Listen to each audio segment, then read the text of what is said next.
अस्सलाम वालेकुम मेरे प्यारे लिसनर्स, कैसे हैं आप सब लोग। मुझे उम्मीद है सब लोग खैरियत से होंगे। मैं दो चैनल्स हैं, एक का नाम है पाकिस्तान की कहानियाँ और दूसरे का नाम है गांव के किस्से। मैं इन दोनों चैनल्स का जो लिंक है वो फर्स्ट कमेंट में पिन कर रही हूँ। उन चैनल्स को जाके सब्सक्राइब करें, उनको लाइक करें और वहाँ जो वीडियोज़ हैं उनको देखें प्लीज़। और मुझे कमेंट करके बताएगा कि आपको वो वीडियोज़ कैसी लगी हैं। एपिसोड 2। दोपहर के खाने के बाद हम धान मंडी की तरफ निकल गए। मैं शेख मुजीब की कोठी देखना चाहता था। जुल्फी गाड़ी चला रहा था, मैं उसके साथ बैठा था। धान मंडी का इलाका बिल्कुल हमारे समनाबाद की तरह का है। बिल्कुल उसी किस्म की कोठियां दोनों तरफ बनी हुई हैं। जुल्फी ने इशारा करके बताया कि वो सामने शेख मुजीब की कोठी है। कोठी का आधा फाटक खुला था। लॉन की घास पर बंगालियों की टोलियां बैठी आपस में बातें कर रही थीं। गेट पर मुक्ति वाहिनी के आदमी स्टैंड गने हाथ में लिए पहरा दे रहे थे। कोठी की दूसरी मंजिल की गैलरी वीरान वीरान सी थी। वहां कोई इंसान या बच्चा तक नजर नहीं आ रहा था। सामने वाली कोठी के लॉन में अलगनी पर बच्चों के कपड़े सुखाने के लिए डाले गए थे। जब मुझे पता चला कि शेख मुजीब की कोठी को रॉकेट मारकर तबाह कर दिया गया है, तो मेरे जहन में बेख्तियार सामने वाली कोठी का ख्याल आ गया था, जिसके लॉन की अलगनी पर बच्चों के कपड़े सुखाने के लिए डाले गए थे। जुल्फी ने यहाँ गाड़ी की रफ्तार मध्यम कर ली थी। हम कोठी से आगे निकल गए, ऊपर से होकर फिर वापस अपने घर के सामने आ गए। अब हम बड़ी शिद्दत से PIA के जहाज पर अपनी बारी का इंतजार कर रहे थे। हम रोज सुबह जाकर एयरपोर्ट पर पता करते। आखिर एक रोज जुल्फी और फैजी की बारी आ गई। मेरे परमिट का नंबर अभी 4 रोज बाद आने वाला था। वो दोनों वापस जाने पर तैयार ना थे, लेकिन मैंने उन्हें मजबूर करके जहाज पर सवार करा दिया। एयरपोर्ट बिल्कुल किसी बस स्टॉप का मंजर पेश करा था। लॉन जो कभी गर्मियों में ठंडा हुआ करता था अब गर्म था। लोगों का हुजूम इकट्ठा था। ये तो एक तरह से महाजरीन कैंप बना हुआ था। जिनकी बारी हफ्ते बाद आने वाली थी, वो भी वहां बिस्तर बिछाए, थोड़ा बहुत सामान रखे बाल बच्चों के साथ पड़े थे। जुल्फी और फैजी जहाज पर सवार हो गए और जहाज उन्हें लेकर कराची की तरफ प्रवास कर गया। मैं अकेला वापस मोहम्मदपुर चला गया। दूसरे रोज आधी रात को एक धमाका हुआ और फिर मुसलसल स्टैंड गने चलने की आवाजें सुनाई देने लगी। मोहम्मदपुर के लोग जाग पड़े। ये धमाके बमों के धमाकों से मुख्तलिफ थे। थोड़ी देर बाद मालूम हुआ कि फौज एक्शन में आ गई है। मुहब्बे वतन बंगाली और गैर बंगाली घरों से बाहर निकल आए और पाकिस्तान जिंदाबाद, पाक फौज जिंदाबाद, कायदे आजम जिंदाबाद के नारे लगाने लगे। सुबह होने तक शहर की सारी इमारतों से स्याह झंडे उतार दिए गए थे और वहां पाकिस्तान के झंडे लहरा रहे थे। शहर की सड़कों पर पाक फौज की जीपें और जवान गश्त करके अमनो अमान बहाल कर रहे थे। मुहब्बे वतन अवाम ने फौज के सेक्शन से सुख का सांस लिया। भारत के भेजे हुए हिंदू कमांडर और मुक्ति वाहिनी के एजेंट भारत की सरहद अबूर करके भाग गए। शाम तक सारे शहर में अमनो अमान कायम हो गया। दुकानें खुल गई, कारोबार फिर से शुरू हो गया, दफातर और बैंक खुल गए। मैं रिक्शे में बैठकर छावनी गया। मेरा अजीज घर पर नहीं था। मैंने वहां उनके बाल बच्चों के साथ कुछ वक्त गुजारा और फिर शहर की सड़कों पर आवारागर्दी करने निकल गया। सारा शहर जैसे सुख का सांस ले रहा था। मोहम्मदपुर और मीरपुर के मुहब्बे वतन लोग आपस में मिठाइयाँ तकसीम कर रहे थे। सारे मशरक़ी पाकिस्तान में अमन बहाल हो गया था। अब मैंने सोचा कि वापस लाहौर जाना चाहिए, क्योंकि एयरपोर्ट पर महाजरीन की तादाद एकदम से बेहद कम हो गई थी। लोग वापस अपने अपने घरों को चले गए थे। मैं एक रोज जहाज में सवार हुआ और वापस लाहौर आ गया। ढाके में अमन की हालत की बहाली के बाद कारोबार भी बेहद तेज हो गया। जुल्फी और फैजी भी वापस ढाका चले गए। लेकिन 2 महीने बाद शरपसंद अनासर ने सर उठाना शुरू कर दिया। आम माफी मिल जाने के बाद भारतीय हुकूमत ने अपने बेशुमार माहिर हिंदू बंगाली कमांडो महाजरीन की सूरत में मशरक़ी पाकिस्तान में धकेल दिए थे। उन लोगों ने मशरक़ी पाकिस्तान में आते ही वहाँ के मुसलमानों में फौज और पाकिस्तान के खिलाफ ज़बरदस्त प्रोपागंडा शुरू कर दिया था। शेख मुजीब की गिरफ्तारी के बाद गैर पाकिस्तानी शरपसंद अनासर जेर ज़मीन चले गए थे या भारत वापस भाग गए थे। वहाँ से वो नए अहकाम लेकर बंगाली महाजरीन की शक्ल में वापस मशरक़ी पाकिस्तान में दाखिल हो रहे थे। भारत ने ज़बरदस्त प्रोपागंडा शुरू कर दिया था। जगह जगह तकरीबी कार्रवाइयाँ शुरू हो चुकी थीं। उन्हीं दिनों एक ज़रूरी काम के सिलसिले में मैं एक बार फिर लाहौर से जहाज़ पर सवार होकर ढाका पहुँच गया। ढाका एयरपोर्ट फिर से अपनी असली हालत पर आ गया था। मोहम्मदपुर जाने से बजाय मैं अपने अजीज़ के यहाँ छावनी आ गया। दूसरे दिन मोहम्मदपुर गया। जुल्फी और फैजी पूरी गर्मजोशी से फिर से कारोबार में लगे हुए थे। उन्हें सर खुजाने तक की फुर्सत ना थी। हालात मामूल पर आ गए थे, अगरचे कहीं कहीं शरपसंद तकरीबी सरगर्मियाँ जारी रखे हुए थे। मैंने सोचा क्यों ना चिटागोंग चलकर सुजाता से मुलाकात की जाए। चनाचे एक रोज मैं रेल में सवार हुआ और चिटागोंग की तरफ चल पड़ा। वहां जाकर पता चला कि सुजाता वहां नहीं है। वो अपने माँ बाप के साथ मशरकी पाकिस्तान छोड़कर कलकत्ता जा चुकी है। उनकी कोठी में एक मुसलमान खानदान आबाद था। ये कोठी वो फरोख्त कर गए थे। कोठी के लॉन में फूल खिले थे। उस कोठी में अब एक कागज का सौदागर रहता था। मैं वापस अपने होटल आ गया। होटल में रात बसर करने के बाद दूसरे रोज नाश्ता करके बैठा सिगरेट पी रहा था कि एक बिहारी मुसलमान से मुलाकात हो गई। उसने मुझसे माचिस मांगी। मैंने दे दी। उसने सिगरेट जलाकर शुक्रिया अदा किया तो मैंने यूं ही वक्त गुजारने के लिए उससे बातें करना शुरू कर दी। उसका नाम उस्मान था। वो पटसन के कारखाने में मुंशी था। वो मेरे पास बैठ गया और पाक फौज की तारीफें करने लगा, जिनकी मदद से मुल्क में अमन अमान कायम हुआ था और भारतीय एजेंट भाग गए थे। उस वक्त जो तकरीबी सरगर्मियां हो रही थीं, उनके बारे में वो बहुत फिक्रमंद था, लेकिन उसे यकीन था कि फौज बहुत जल्द इन हालात को भी काबू में कर लेगी। अगले रोज फिर मुंशी उस्मान से मुलाकात हुई। वो मुझे अपने घर ले गया। उसका घर शहर से बाहर एक सड़क से जरा हटकर सुपारी के दरख्तों में था। छोटा सा क्वार्टर था। यहाँ वो अपने 2 बच्चों और बीवी के साथ रहता था। बीवी अभी जवान थी। बच्चे छोटे छोटे और बड़े प्यारे थे। उसकी बीवी ने जल्दी से हमारे लिए चाय बनाई। हम चाय पर दुनिया जहाँ की बातें करने लगे। दूसरे दिन मैं फिर उस्मान के घर चला गया। मैं अपने साथ बच्चों और भाभी के लिए कुछ फल और 2-4 साड़ियाँ भी लेता गया। उस्मान के बच्चों से मुझे प्यार सा हो गया। बड़े मासूम और भोले भाले बच्चे थे। उसकी दुबली पतली सांवली सी कमगो बीवी बड़ी नेक और वफादार औरत थी। मैं उसका बड़ा एहतराम करता था। ये छोटी सी फैमिली बड़े सुकून और अमन से जिंदगी बसर कर रही थी। उनके क्वार्टर के सहन पर मुलसरी के दरख्त की घनी छांव थी। शाम को उनके सहन में बैत की पुरानी सी कुर्सियां बिछाकर हम दोनों बैठ जाते। उस्मान की बीवी चाय बना कर लाती। मामूली किस्म के प्यालों में हम चाय डालकर पीते और मैं उन्हें लाहौर की बातें सुनाता।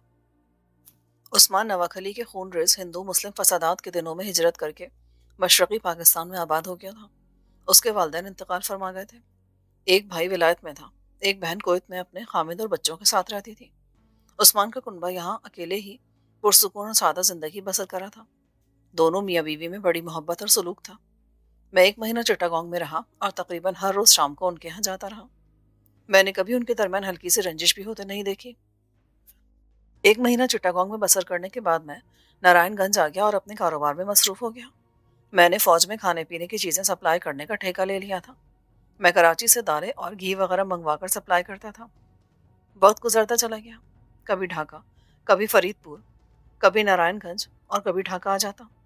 चिटागोंग जब भी जाना होता, उस्मान के कुंबे से रोज़ी मुलाकात होती। अब हालात खराब से खराब तर होना शुरू हो गए थे। तखरीबकारों की सरगर्मियां तेज हो गई थी। भारत के कमांडोज ने सरहदों के अंदर घुसकर हर तरफ अफरा तफरी फैला दी थी। भारत के हिंदू भी महाजरीन बनकर आ गए थे और वहाँ के मकामी बाशिंदों में जहर घोल रहे थे। शेख मुजीबुर रहमान रिहा होकर वापस आ गया था और उसने अपनी तकरीरों से हर तरफ नफरत की आग फैला दी थी। उसने बांग्लादेश का झंडा लहरा दिया था। जुल्फी और फैजी से ढाके में एक बार मुलाकात हुई। हमने सोचा कि वापस लाहौर चले जाना चाहिए, लेकिन कारोबार छोड़कर जाने को दिल नहीं चाहता था। फिर यह ख्याल था कि हालात जल्द ठीक हो जाएंगे। मैं नारायणगंज गया हुआ था कि पता चला मगरबी पाकिस्तान की सरहद पर भारत ने हमला कर दिया है और वहां जंग शुरू हो गई है। इस खबर ने हर तरफ बेचैनी की एक लहर दौड़ा दी। रात को ब्लैकआउट होने लगा। फौज मशरकी पाकिस्तान में भी होशियार हो गई। तखरीबकारों की कार्रवाइयाँ तेज हो गईं। फौज बिखर कर मुल्क के गोशे गोशे में तखरीबकारों और भारत के घुसपैठिए गुरीलों के खिलाफ नबरद आजमा थी। मैंने कोमिला से जुल्फी को तार दिया कि लाहौर जाने के लिए तैयार रहो, मैं आ रहा हूँ। मेरा ख्याल था कि मुझे कोलंबो के रास्ते वापस चले जाना चाहिए, क्योंकि मुझे लाहौर में अपने खानदान वालों की भी फिक्र थी। पीआईए की सर्विस अभी जारी थी। मैं कोमिला से एक ज़रूरी पेमेंट लेने के लिए चिटागोंग पहुंचा ही था कि मालूम हुआ भारत ने मशरकी पाकिस्तान पर भी हमला कर दिया है। उसी रोज चिटागोंग पर भारत के बम्बारों ने बंदरगाह पर हमला कर दिया। हमारी एयरफोर्स ने डटकर मुकाबला किया और भारत के जहाज मार गिराए। उसके साथ ही हवाई सर्विस बंद हो गई। मैं चिटागोंग वाले होटल में आकर ठहर गया। रात को उस्मान के घर गया तो वो लोग कुछ परेशान थे। फिर भी उन्हें यकीन था कि हमारी बहादुर फौज भारत के हमले का दंदान शिकन जवाब देगी। लेकिन उसके साथ भारत के फौजी माहिदे ने हालात को अक्सर तब्दील कर दिया। दूसरे मशरकी पाकिस्तान में सिर्फ ढाके का एक ही हवाई अड्डा था जो जंग में बआसानी इस्तेमाल हो सकता है। भारतीय हवाबाजों ने पैदल पे बमबारी करके अपने जहाज़ों का नुकसान उठाकर भी उस अड्डे को तबाह कर दिया। अब हमारी एयरफोर्स मफलूज होकर रह गई। हवाई अड्डा तबाह हो जाने से हमारा जहाज़ नहीं उड़ सकता था। اس کا نتیجہ یہ نکلا کہ فضاؤں پر بھارتی بمبار اور لڑاکا طیاروں کی حکومت ہو گئی۔ دشمن کے جہاز دن میں کئی بار آ کر ڈھاکہ اور چٹاگانگ پر بمباری کرنے لگے۔ دوسری طرف بھارت نے اپنی آدھی فوج مشرقی پاکستان کی سرحدوں پر جھونک دی۔ اندر تقریب کاروں نے تباہی مچا رکھی تھی۔ ہماری فوج کو آگے اور پیچھے دونوں طرف مقابلہ کرنا پڑ رہا تھا۔ پھر بھی ہمارے بہادر جیالے ایک ایک انچ زمین کے لیے دشمن کے ہزاروں سپاہیوں کو موت کے گھاٹ اتار رہے تھے۔ حلی کے مقام پر جو تاریخی مارکہ ہمارے بہادر نوجوانوں نے لڑا، اس کی تعریف دشمن کے جرنیلوں اور غیر ملکی ماہرین نے بھی کی۔ حالات اب بہت خراب ہو گئے تھے۔ میں چٹاگانگ میں بے بس ہو کر رہ گیا تھا۔ ریل کی سروس بہت خطرناک ہو چکی تھی۔ راستے میں ریل گاڑیوں کو بموں سے اڑایا جا رہا تھا۔ اور پھر وہ منحوس دن طلوع ہو گیا۔ میں چٹاگانگ سے باہر سڑک پر گزر رہا تھا کہ میں نے پاک فوج کی ایک جیپ کو کھڑے دیکھا۔ اس میں سے 2 سپاہی چھلانگ لگا کر اترے اور سڑک کے کنارے کھڑے ایک درخت کے نیچے کچھ پھینک کر پھر جیپ میں سوار ہو کر آگے روانہ ہو گئے۔ میں نے آگے بڑھ کر دیکھا، وہاں کٹے پھٹے پرزا پرزا کاغذوں کا ایک چھوٹا سا ڈھیر تھا۔ میں نے ایک پرزے کو اٹھا کر پڑھنے کی کوشش کی، مگر وہ اتنا چھوٹا تھا کہ کوئی بھی لفظ اٹھایا نہ گیا۔ میں شہر کی طرف آ گیا۔ شہر میں فوج کا ایک ٹرک پھاٹک کے پاس کھڑا تھا۔ اس میں کچھ فوجی بڑے خاموش بیٹھے تھے۔ اتنے میں آسمان پر دشمن کا ایک ہیلی کاپٹر نمودار ہوا جو شہر کے اوپر چکر لگا کر رنگاماتی کے جنگل کی طرف چلا گیا۔ پھر ایک بمبار جہاز غوطہ لگا کر نکل گیا۔ ٹرک میں بیٹھے فوجی خاموشی سے سب کچھ دیکھ رہے تھے۔ ریل گاڑی گزر گئی تو پھاٹک بھی کھل گیا۔ ٹرک چلا گیا۔ میں عثمان کے کوارٹر کی طرف آ گیا۔ ایک دکان پر کچھ بنگالی پاکستان کے خلاف نعرے لگا رہے تھے۔ یہ مکتی بہانے کے ہندو تھے۔ کچھ مسلمان بنگالی بوڑھے انہیں حقارت سے دیکھتے ہوئے گزر گئے۔ ایک بنگالی کو میں نے روتے دیکھا۔ وہ سسکیاں بھرتا ہوا کہہ رہا تھا، ہندو اپنی سازش میں کامیاب ہو گیا، ہماری فوج کے ساتھ دھوکا ہوا، ہماری فوج کو ہتھیار ڈالنے پر مجبور کر دیا گیا ہے۔ مجھ پر گویا بجلی گری۔ مجھے اپنے کانوں پر یقین نہیں آ رہا تھا۔ میں وہاں سے سیدھا عثمان کے گھر گیا۔ عثمان گھر کے باہر کھڑا تھا۔ وہ بھی پریشان تھا۔ عثمان بھائی، تم نے کچھ سنا؟ عثمان کی آنکھیں اداس اور ویران ویران تھی۔ وہ کہنے لگا، اندر آ جاؤ۔ ہم اندر کمرے میں آ کر تخت پوش پر بیٹھ گئے۔ اس کی بیوی بھی پریشان تھی۔ اس نے بتایا کہ یہ خبر شہر میں عام ہے کہ فوج نے ہتھیار ڈال دیے ہیں اور بھارتی فوج ڈھاکہ میں داخل ہو گئی ہے۔ میں حیرت زدہ رہ گیا۔ یہ کیسے ہو سکتا عثمان؟ یہ ہماری جیالی فوج کی شاندار روایات کے خلاف ہے۔ عثمان کی آنکھوں میں آنسو آ گئے۔ جو تقدیر میں لکھا تھا وہ ہو گیا ہے بھائی۔ ہماری بہادر فوج کے ماتھے پر کلنک کا ٹیکا لگا کر دیا گیا ہے۔ چٹاگانگ کی بندرگاہ پر بھارتی جہاز آ رہے ہیں۔ عثمان کی بیوی نے پریشان ہو کر کہا، اب کیا ہوگا بھائی جان؟ ہم کہاں جائیں گے؟ ہمارا کیا بنے گا؟ ہمارے بچوں کا کیا بنے گا؟ مکتی بہانی تو ہمیں زندہ نہیں چھوڑے گی۔ ہمیں گھبرانا نہیں چاہیے بھابھی۔ اگر یہ بھیانک حادثہ گزر چکا ہے تو پھر ہم یہاں سے نکل چلیں گے۔ ابھی ہم باتیں کر ہی رہے تھے کہ شہر کے اوپر بھارتی فوج کے کئی ہیلی کاپٹر پرواز کرتے گزر گئے۔ باہر چوک کی طرف سے لوگوں کے نعرے اور چیخوں کی آوازیں سنائی دی۔ وہ بھارتی فوج کے حق میں اور پاکستان کے خلاف نعرے لگا رہے تھے۔ میں نے جلدی سے اٹھ کر مکان کی عقبی کھڑکی کا پٹ کھول کر دیکھا۔ دور کھیت سے پرے سڑک پر ہندو بنگالی نوجوانوں کا ایک چھوٹا سا ہجوم لاٹھیاں لہرا لہرا کر نعرے لگا رہا تھا اور شاید ایک دکاندار کے سامان کو توڑ پھوڑ رہا تھا۔ میں نے جلدی سے کھڑکی بند کر دی۔ عثمان کے بچے اور بیوی سہمے میں بیٹھے تھے۔ عثمان بھائی، آپ لوگوں کا یہاں رہنا خطرے سے خالی نہیں۔ مکتی بہانی والے یہاں پہنچ جائیں گے۔ وہ غیر بنگالیوں کو اب کھلم کھلا قتل کریں گے اور ان کے مکانوں اور دکانوں کو آگ لگا دیں گے۔ عثمان کی بیوی رونے لگی، بھابھی اللہ پر بھروسہ رکھو، وہ ہمارا نگہبان ہوگا۔ اگر ہماری زندگی ہے تو پھر دنیا کی کوئی طاقت بھی ہمیں نقصان نہیں پہنچا سکے گی۔ عثمان نے کہا، مگر اب ہم کر بھی کیا سکتے ہیں؟ ہم یہاں سے اٹھ کر کہاں جائیں گے؟ کہاں جا کر پناہ لیں گے؟ ہمارا تو یہاں کوئی رشتہ دار بھی نہیں ہے۔ تم لوگ یہاں سے اٹھ کر گول پاڑا میں میرے ایک بنگالی محب وطن دوست کے یہاں چلے چلو۔ کیا ہم اس پر بھروسہ کر سکتے ہیں؟ ہاں ضرور۔ وہ ایک بوڑھا محب وطن بنگالی ہے۔ اس نے مسلم لیگ اور تحریک پاکستان کے لیے اپنے ایک بچے کی قربانی دی ہے۔ وہ ایک سچا مسلمان اور پاکستانی بنگالی ہے۔ میں اس سے بات کر چکا ہوں۔ تم لوگ ابھی اسی وقت میرے ساتھ ناگپاڑا چلو۔ میں کسی سواری کا بندوبست کرتا ہوں۔ ضروری سامان ساتھ لے چلنا، باقی سب کچھ اسی طرح پڑا رہنے دو۔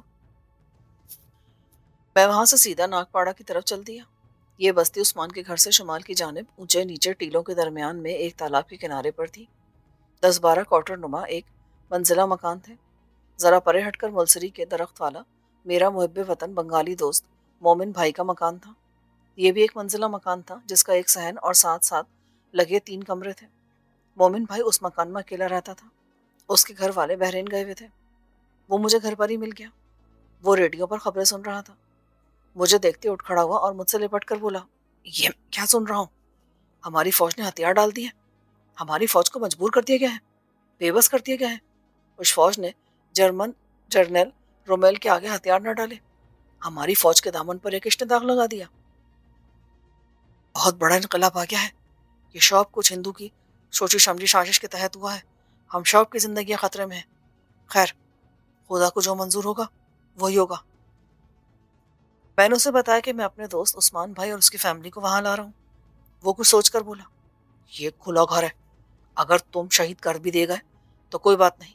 पाकिस्तान के लिए मैं अपने बच्चे की कुर्बानी दे चुका हूँ। अब अगर मैं भी शहीद हो गया तो कोई फर्क नहीं पड़ेगा, लेकिन बच्चों का कत्लेआम नहीं होना चाहिए। उस्मान भाई के बच्चों को किसी दूसरी जगह छुपाना होगा। मोमिन भाई, ऐसी कोई जगह तो मुझे कहीं नजर नहीं आती। रंगामाती में वो लोग हालात के मामूल पर आने तक रह सकते थे, लेकिन रंगामाती यहाँ से बहुत दूर है और रास्ता भी खतरनाक है। बेहतर ये होगा कि मैं उस्मान भाई के बीवी बच्चों को यहाँ से 6-7 मील दूर अपने एक दोस्त के गांव में छुपा दूं। अगर तुम भी चाहो तो वहां पनाह ले सकता है। नहीं मोमिन भाई, मैं इसी घर में तुम्हारे साथ रहूंगा। ठीक है, फिर जल्दी से उन लोगों को ले आओ। यहाँ थोड़ी देर में मुक्ति बहानी की और भारत की हिंदू फौज आ जाएगी। हमें वॉक नहीं जाया करना चाहिए। मैं मोमिन भाई को नागपाड़ा उसके घर छोड़कर वापस उस्मान के घर आया। उनके बाल बच्चों को साथ लिया और मोमिन भाई के घर आया। वो हमारा इंतजार कर रहा था। उसने कहीं से एक बैलगाड़ी का बंदोबस्त कर लिया था। जल्दी जल्दी बच्चों को बैलगाड़ी में सवार कराए और हम उनको लेकर चिटागोंग से रंगामाती की तरफ रवाना हो गए। घंटे 1.5 घंटे के बाद हम उस जगह पहुंच गए जहां मोमिन भाई के दोस्त का घर था। वो वहां नहीं था। घर खाली पड़ा था। उस्मान के बीवी बच्चों को उस मकान में छुपा दिया गया। उस्मान को ताकीद की कि वो वहां से हरगिज हरगिज बाहर ना निकले। ये मकान केले के दरख्तों के झुंड में छुपा हुआ था। बासी बंगाली मछेरे रहते थे। वो मोमिन भाई की बड़ी इज्जत करते थे। मोमिन भाई ने उन्हें ताकीद कर दी कि उस्मान के कुनबे की हर कीमत पर हिफाजत की जाए। उन्हें वहां छोड़कर हम वापस नागपाड़ा आ गए।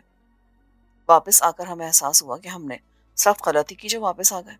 हमें भी उस मकान में छुप जाना चाहिए था, क्योंकि अभी हम मकान के अंदर जाकर बैठे ही थे कि चौक में 2 ट्रक आकर खड़े हो गए। लोगों ने मुक्ति बहानी जिंदाबाद के नारे लगाने शुरू कर दिए। ट्रकों में से मुक्ति बहानी के फौजी छलांगे लगा बाहर कूदे और लोगों ने उन्हें घेरे में ले लिया। कोई सिगरेट पेश कर रहा है तो कोई उन्हें सोडा वाटर पिला रहा है। मुक्ति बहानी वाले उनसे पूछने लगे कि यहाँ पाकिस्तान का हिमायती कौन कौन है और कहाँ कहाँ है। लोगों ने उन्हें बस्ती के बारे में सब कुछ बता दिया। हिंदू बंगाली फौज एक मकान के अंदर घुस गए और वहां से कुछ लोगों को घसीटकर बाहर चौक में ले आए। हम खिड़की का पट जरा सा खोलकर ये सारा तमाशा देख रहे थे।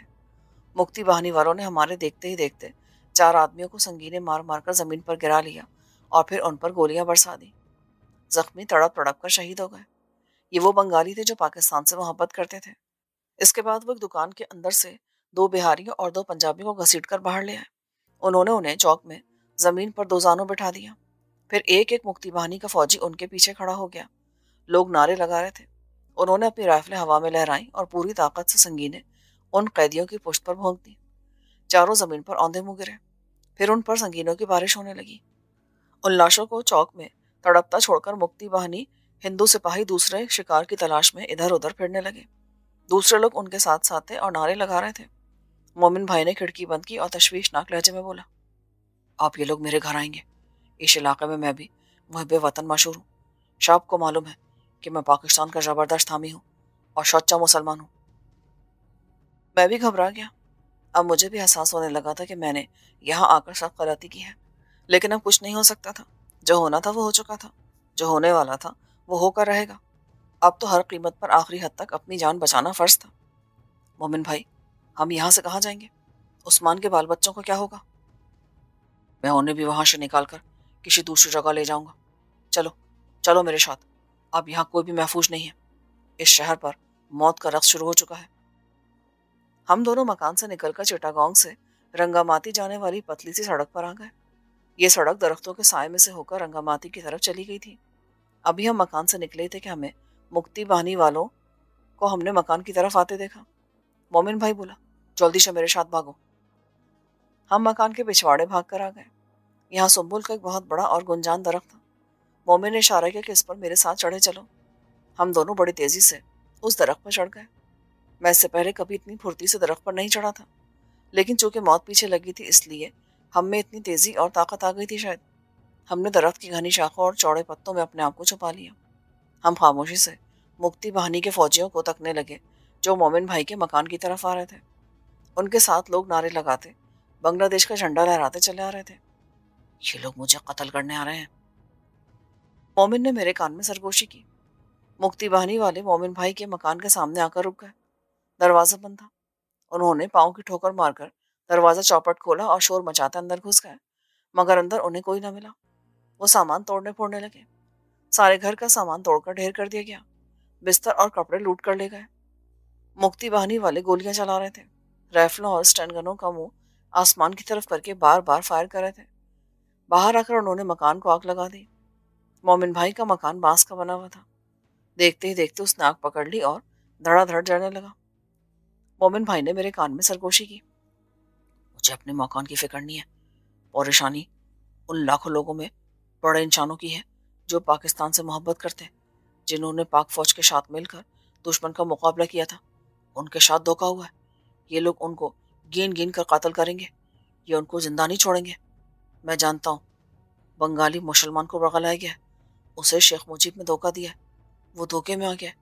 ये लोग जो मुक्ति बहानी के साथ नारे लगा रहे हैं, इन्हें फल मिठाई पेश कर रहे हैं, ये शार हिंदू हैं। इनकी वफादारियां शुरू से ही भारत के साथ थी। या अल्लाह, तू हमें अपनी हिफाजत में रखना। मोमिन भाई का मकान जल रहा था। धुआं हमारे दरख्त तक भी आ रहा था।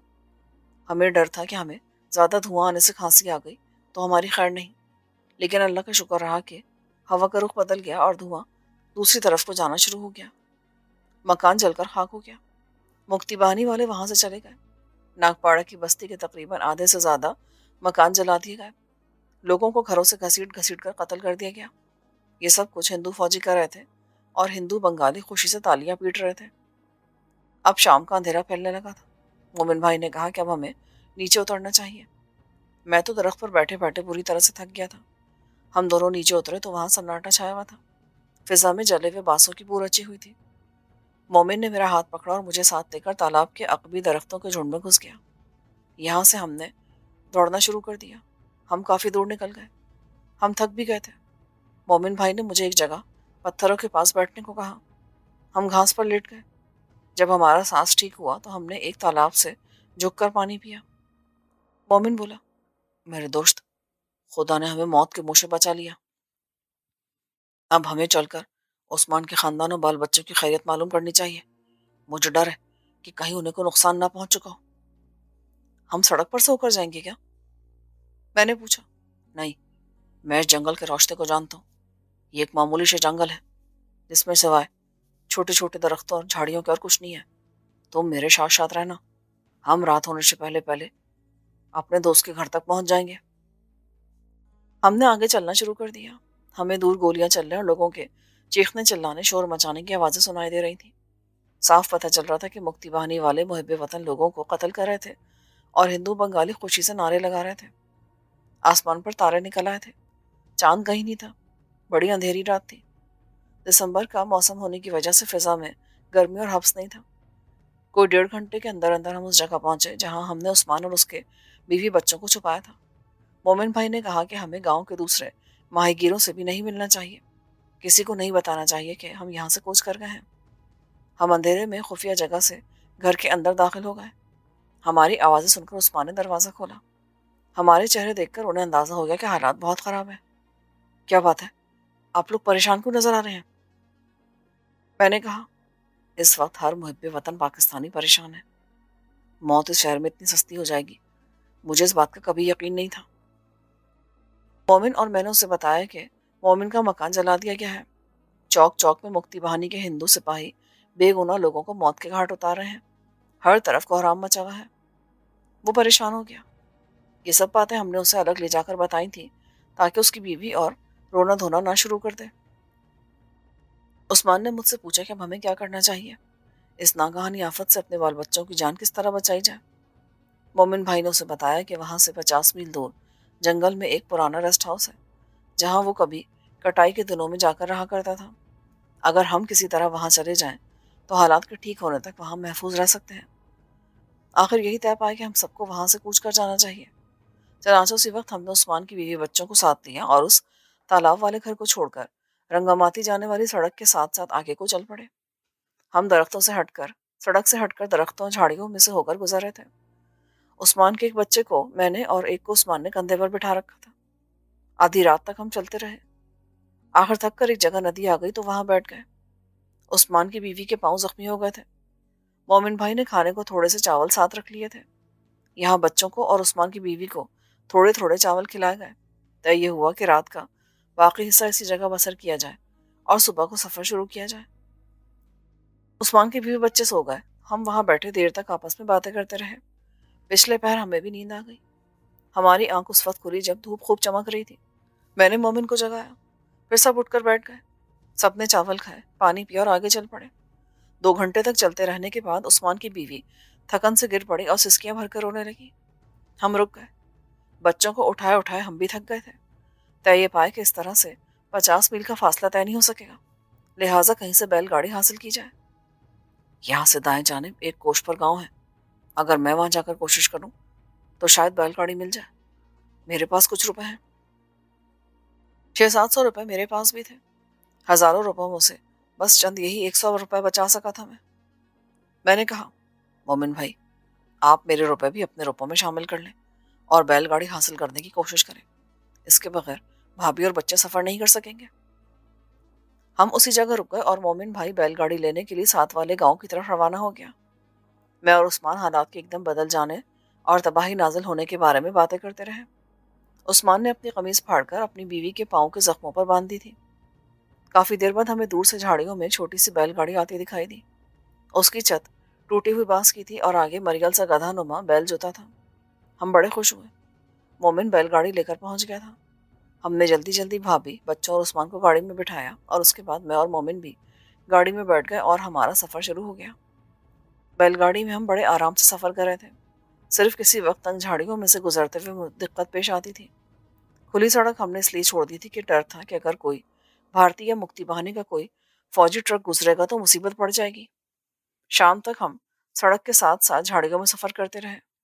شام کے بعد ہم سڑک پر آ گئے۔ یہاں بیل گاڑی زیادہ تیزی سے چلنے لگی۔ ایک جگہ رک کر ہم نے تھوڑے بہت چاول نمک کے ساتھ کھائے، پانی پیا، بیل کو پلایا اور پھر اپنے سفر پر روانہ ہو گئے۔ رات بھر گاڑی چلتی رہی۔ پچھلے پہر ایک جگہ سے ہماری بیل گاڑی جنگل کو جاتی کچی پگڈنڈی کی طرف مڑ گئی۔ یہ پگڈنڈی جنگل میں سے ہو کر اس ریسٹ ہاؤس کی طرف چلی جاتی تھی جہاں ہمیں پہنچنا تھا۔ ہم کئی درختوں، جھاڑیوں اور ٹیلوں کا چکر کاٹ کر ندی نالوں پر سے ہوتے ہوئے آخر کار اس ریسٹ ہاؤس میں پہنچ ہی گئے۔ یہ ایک ویران سی اجاڑ جگہ تھی۔ بانس کی کھپریل والا ایک ریسٹ ہاؤس تھا جس کے برآمدے میں ایک ٹوٹی ہوئی کرسی کونے میں اوندھی پڑی تھی۔ یہاں کوئی نہیں تھا۔ اندر ایک کمرہ تھا جہاں وہ لکڑی کے تخت رکھے تھے۔ ان پر بستر بچھا دیے گئے اور چولہا جلایا گیا اور ساتھ لائے ہوئے چاول ابلنے کو رکھ دیے گئے۔ یہ سارا کام عثمان کی بیوی نے کیا۔ ہم جنگل سے لکڑیاں کاٹ کر لے آئے۔ ریسٹ ہاؤس میں ہی پڑی ہوئی ایک کلہاڑی مل گئی تھی۔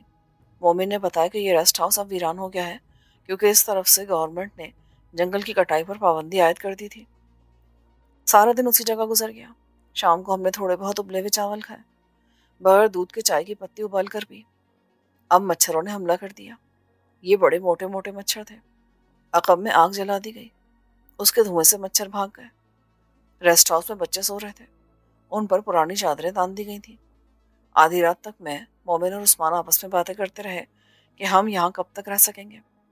مومن نے کہا، بھائی میرا تو خیال ہے کہ اب ہمیں یہاں سے اس وقت تک رہنا ہوگا جب تک حالات پوری طرح ٹھیک نہیں ہو جاتے، بھارتی فوج واپس نہیں چلی جاتی۔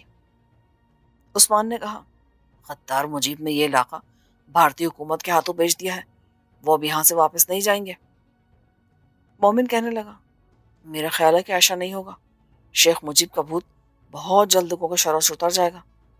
ان لوگوں کی اصل پاکستانی ہے۔ یہ لوگ بڑے سچے مسلمان ہیں۔